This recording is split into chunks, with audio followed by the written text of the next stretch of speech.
Hello, welcome back to the channel. My name is Dom and I am as fat as the day is long. I did not mean that to rhyme. I am setting myself a series of monthly challenges in order to lose as much weight as possible, with the long-term ambition being to go traveling sometime next year. Last month, I set myself the challenge of swimming every day for an hour, a challenge which I accomplished, losing 28 pounds. But with my exercise now at a much healthier level, I wanted to address my diet. So this month, I have set myself a restricted calorie challenge. Can I, a very obese man, survive for a month on 1,500 calories a day? I will cover just how I came up with that specific target, show you exactly what I plan to eat to achieve that goal, and using the power of my brain and a lot of online tools, I will attempt to predict just how much weight I am going to lose over the course of this month. First things first, where did the 1,500 calorie target come from?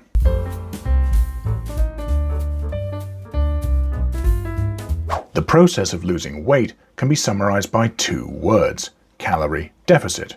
A calorie deficit occurs when you burn more calories than you consume. You burn calories through exercise and everyday movement, but also through bodily functions like keeping your organs running. And you consume calories through your diet.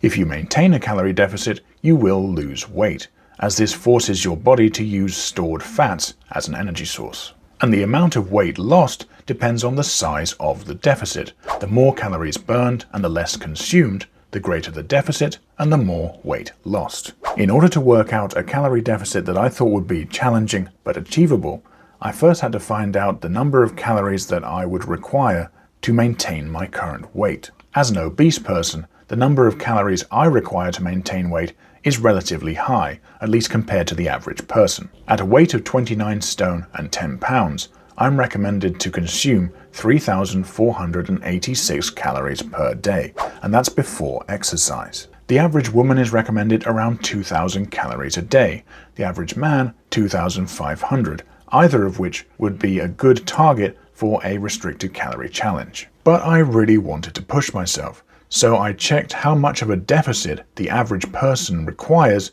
to lose weight, with the search coming back with a deficit of 500 to 700 calories below maintenance level. It also said that a diet doesn't typically fall below 1,200 calories for a woman and 1,500 calories for a man. So I settled on 1,500 calories, nearly a 2,000 calorie deficit every day. Clearly a big challenge, but I thought it had a nice ring to it. Can I, an obese man, survive for a month on the calories recommended to a dieting woman? With the target set, the next step was to produce a diet plan, one that should provide all the required nutrients while staying within that low boundary.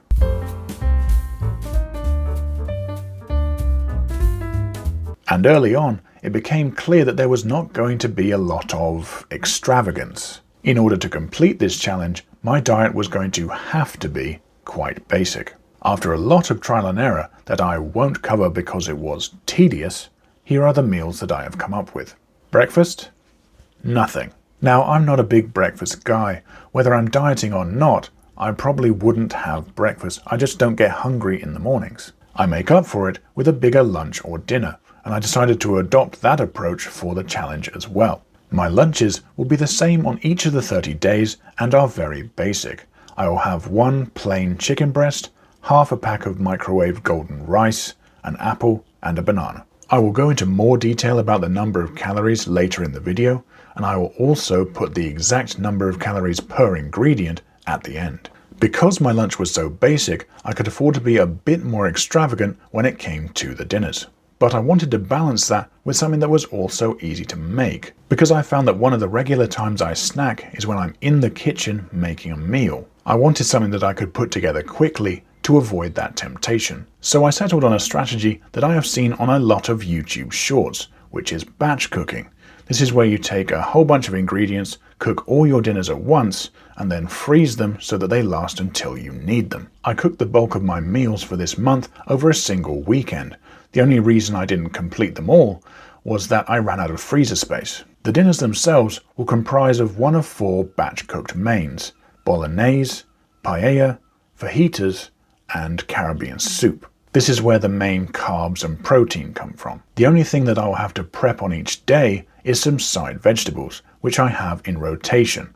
It roughly works out that week 1 will be broccoli and carrots, week 2 carrots and green beans, week 3 green beans and baby corn, and week 4 baby corn and back to broccoli. Now the dinners, as you can imagine, do not have the exact same number of calories each, but I was able to ensure that the average doesn't exceed my target. With all that in mind, what are the total calories for my 2 meals? Again, I'll skip the tedious calculations, but my lunches came to 684 calories per day, and the dinners, on average, came to 757 calories per day, leaving 59 spare. With both of those meals now covered, that left me with just over 1,770 calories for the month. One thing I haven't covered is drinks, and they can be tricky because a lot of drinks will add subtle calories that eat away at your calorie budget. Luckily, when it comes to drinks, I'm pretty basic. I mainly just drink orange squash. Not the healthiest drink in the world, but if I keep it very dilute, it shouldn't exceed my calorie budget while taking the edge off of having to drink jug after jug of just plain water. I've worked out that drinking 3 dilute jugs of orange squash per day equals out to 36 calories per day, or 1,080 calories for the month. That saves about 690 calories that I am going to save for a treat. A small but welcome treat. If I can stick to this outline, I will have successfully completed the challenge. The last thing I'm going to do before cracking on with this challenge is predict just how much weight I'm going to lose.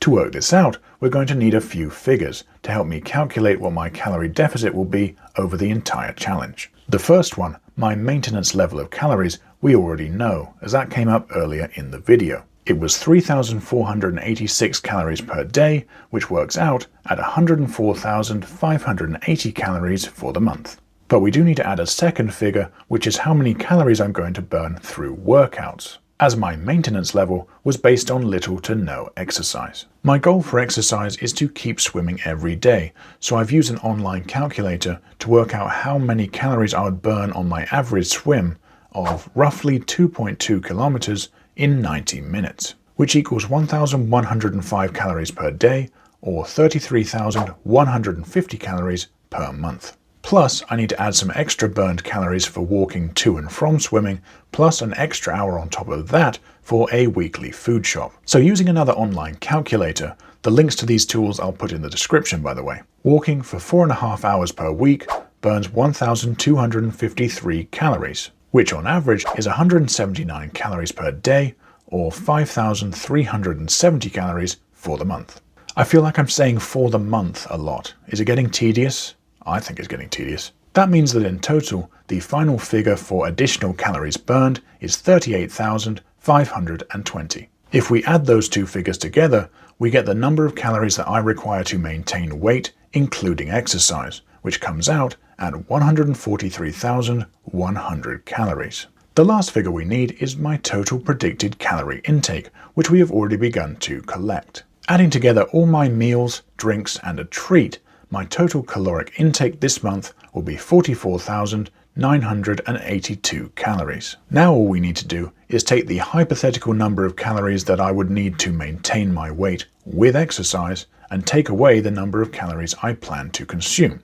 That will equal my monthly calorie deficit. So 143,100 minus 44,982 creates a deficit of 98,118 calories. And one last step, after a Google search I have found that a pound of fat is around 3,500 calories. So we divide the deficit by 3,500 and that should equal the number of pounds of fat I should lose. And it comes out to a predicted loss of nearly exactly 28 pounds. If I could lose another 28 pounds this month, that would be amazing. So, based on my calculations, I officially predict that at the end of this challenge, I will weigh 27 stone and 10 pounds.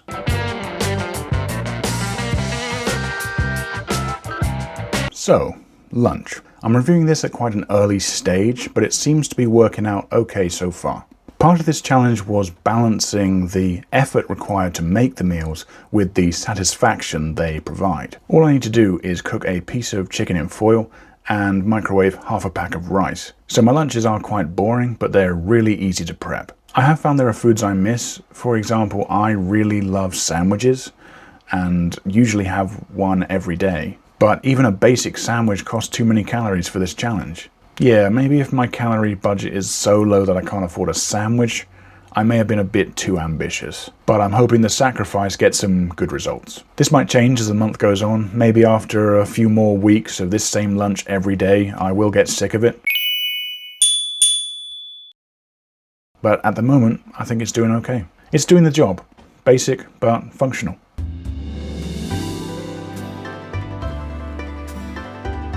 The bolognese as a main worked really well. It was delicious. And as someone who put on weight by overeating, finding meals that actually tasted good was always going to be important, especially when it comes to completing this challenge. Otherwise, I just wouldn't last.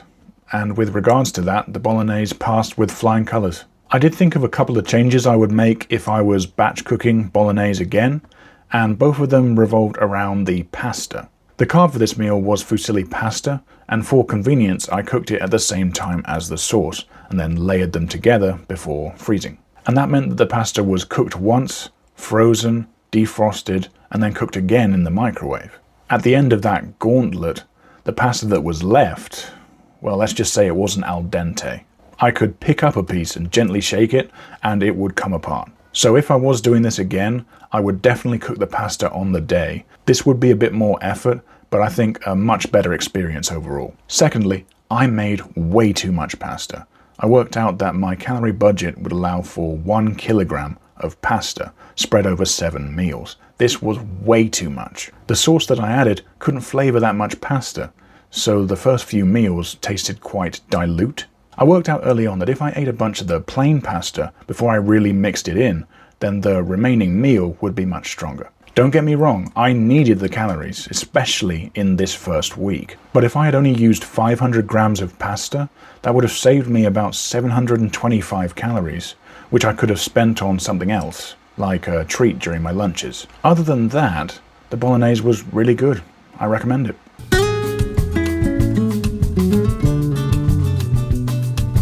The paella was not as strong as the bolognese last week. The flavour was great, and it even survived being reheated in the microwave much better than I thought it would, especially for a rice dish. But I did not find it very filling compared to the bolognese, which I had in my first week, the week where I should be feeling hunger pains the strongest. Now maybe I'm doing a paella a disservice. Maybe my hunger increasing has more to do with the ever-increasing calorie deficit as this month goes on. But I found it strange that a meal with more calories felt less filling. I assume it was because it had more rich ingredients, things like chorizo sausage, which is absolutely delicious, but it packs a lot of calories into a small size. Compare 1,000 calories of pasta and 1,000 calories of chorizo, and I bet I could tell which one takes up more stomach space.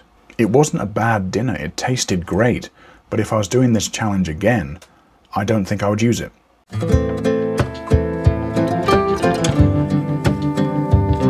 This was easily my favorite recipe so far.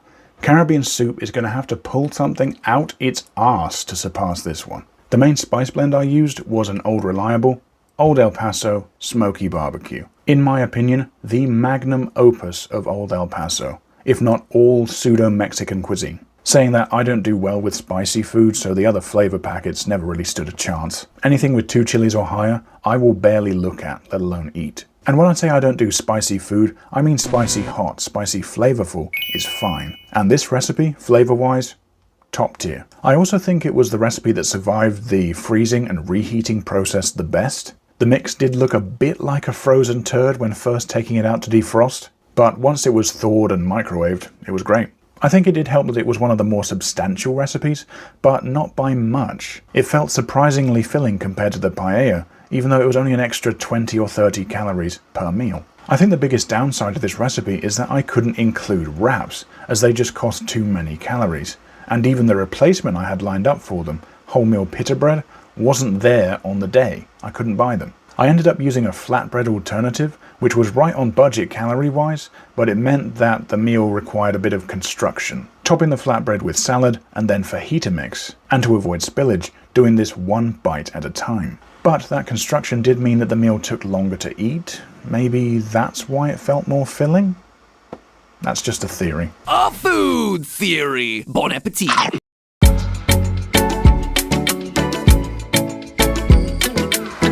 Caribbean soup. Now this is a recipe I've tried quite a few times in the past. I first discovered it when my family was trialing a HelloFresh subscription, and the recipe is still available on their website. I swear they have changed it though a little bit. I thought I remembered the original recipe having a Caribbean spice blend, but the latest one seems to have replaced that with just thyme. If you make this recipe, I highly recommend putting in the Caribbean spice blend. I found this one on Google easily enough. I reduced the amount of chili flakes and completely removed the cayenne pepper because, you know, I don't do spicy foods. So if you want to make it a bit more authentic, you can add those back in. And I didn't add brown sugar either because I forgot to. You know what? You're not perfect either. I'm sorry, I didn't mean that. Like and subscribe. It says something to the quality of this recipe that it is vegetarian, and I still saved it to make in the future. It is delicious and really filling, to the point of almost being too filling. Between the soup and a jug of squash, that amount of fluids in one meal caused some serious bloating. But as this is the last week of the challenge and my motivation is beginning to stretch, I think that was actually a bit useful. One warning I will make, if you follow this recipe, no additional fiber is required in any of your diet. When it comes to digestive health, you will be as regular as Japanese trains. It will appear frequently and in large quantities, and it will be orange. Small price to pay for those flavors though.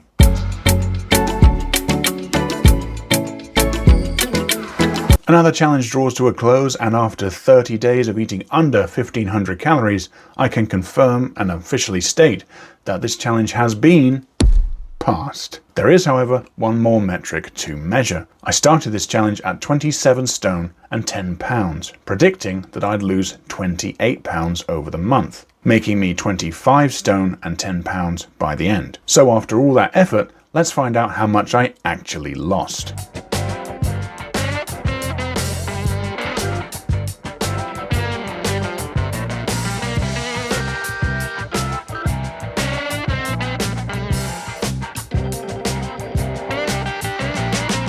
Holy sh**. I was already pretty excited when I found out the predicted loss was going to be another 28 pounds. After doing that last month, I didn't think I'd lose such a high number again. Just because as you lose weight and you approach your healthy target, you start to reach caloric equilibrium. So each pound of loss gets harder and harder to achieve. So while I was excited about the prospect of losing that much, I had this nagging doubt that it wasn't going to be that effective. Turns out that was right. It was more effective. I am chuffed. Shocked, but chuffed. That means so far after 2 challenges, I've lost 61 pounds. That's about the same as a 9-year-old. Now that I've got that last measurement, let's evaluate the challenge. And as always, it will be reviewed on 3 criteria: difficulty, convenience, and effectiveness, to determine if I would recommend the challenge to you. Short answer, no, I don't. I found this month incredibly hard. I think my meal selection was good, certainly good enough that I lasted the 30 days. But realistically, I set the bar too high.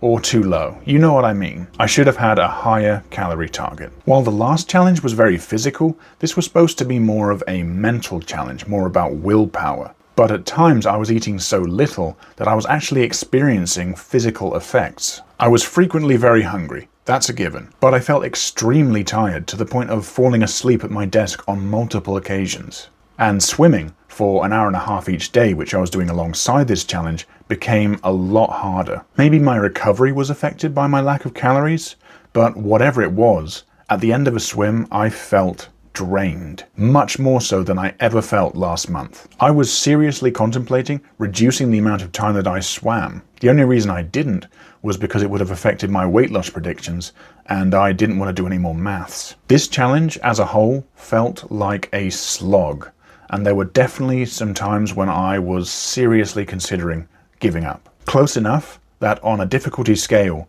1 being the hardest, 10 being the easiest, I'm going to give this challenge a 1. Convenience. This challenge was not as convenient as I thought. Ahead of time, I was picturing one day of hardship cooking 30 meals and it being simple from there. But at least for me personally, there were a lot of little annoyances that made life much more difficult. The large amount of food was hard to transport because I don't drive. While I was doing the challenge, my family wasn't, so I often had to cook something else anyway. And trying to store that many meals was impossible. I ran out of freezer space, and that was one person for 1 month. If you're going to try and do this as a pair or as a family, you're going to need a dedicated freezer just for those meals. It was nice having so little to do to make my own meals each day, but the challenge didn't remove inconveniences from my life. It just seemed to rearrange them. When it comes to convenience, I'm going to give this challenge a 3 out of 10. Effectiveness. Now this is where the challenge scrapes back some points. It has been undeniably effective. I think as during last month's challenge, I lost 28 pounds and scored it a 9. I think it's only fair that for this challenge, losing 33 pounds scores a perfect 10. I'm not sure why I lost an extra 5 pounds past my predicted level. If you're familiar with nutrition or exercise science and think you have an explanation, please leave a comment below. But seeing that I lost more than my prediction, I'm not going to wallow on it too much. I cannot see myself losing more than that in a challenge ever again. So yeah, enough said. 10. With a combined score of 14 out of 30, I am not going to recommend that you complete this challenge, at least as it stood for me. I think doing a challenge like this is a good idea just because it's made me more conscious of the recipes that I'm going to choose in the future, but the extreme level that I went to is not necessary. It was borderline dangerous. If you are like me and extremely overweight or obese, raise the calories, raise them to about 2,500, you will still be at a significant deficit. Longevity is something that you always have to keep in mind when losing weight. If I was asked to complete another month of this, I think I would fail. Or worse, cheat. That's everything for today. Thank you so much for watching. If you enjoyed this video and want to see more like it, don't forget to like and subscribe. The next challenge is going to be an art challenge. Can I distract myself from food cravings by creating masterpieces? So keep your eyes open for that one, and till next time.